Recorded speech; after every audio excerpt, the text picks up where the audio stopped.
Hi, my name's Allison, and today I'm going to be talking to you about the Stamp Act. The Stamp Act sparked the first great imperial crisis leading up to the American Revolution. In order to raise British military funds to support the peacetime deployment of British soldiers in the colonies, Lord Grenville, Prime Minister of Britain, turned to the Stamp Act. The Stamp Act, enacted by Parliament in 1765, required that a revenue stamp be placed on most printed paper in the colonies, including legal documents, newspapers,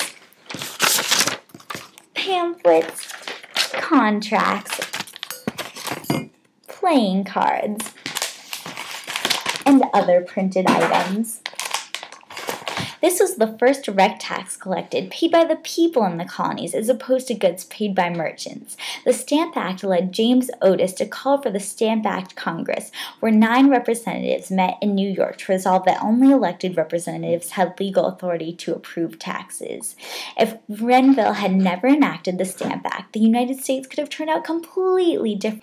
Short-term, socially, the Sons and Daughters of Liberty, advocates who began boycotting British goods, may have never existed or been more of a minority. Without these radical groups, Americans may have never united in a common fight against Britain for American liberty.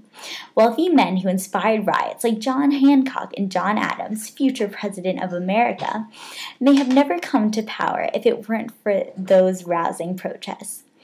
Politically, because of the fear of American colonists, Lord Rockingham repealed the act but asserted the Declaratory Act, which stated that Parliament had the right to freely tax the country instead. If it were not for American disobedience of the act, Parliament would not have enacted even more harsh acts, such as the Townshend Act, with duties on tea, glass, paint, and paper, the Coercive Acts annulling the Massachusetts Charter, and closing its ports, the Quebec Act, establishing that Roman Catholicism was the official religion of Quebec. Without these acts, Continental Congress may have not vied for sovereignty, delaying the American Revolution. Long-term politically, the Stamp Act helped pay for the British deployment of troops in America after the French and Indian War ended in 1759. Without that income, Britain may have had to withdraw their troops from America. Without having to worry about paying for troops, England's debt may have gone down, and Britain might not have been so desperate for taxation.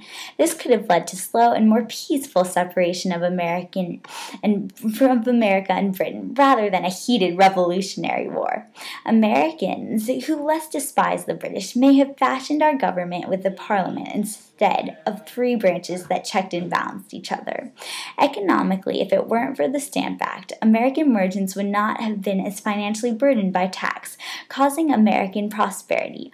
Also, because Americans would not have to worry about boycotting British goods, the Industrial Revolution of the 1800s may have not started until later in America, so they wouldn't have to worry about self-reliance on making goods, such as homespuns, since there would be no British naval blockade, resulting in increased trade with foreign nations. Who knew an object as little as a stamp could impact 400 years of history so greatly?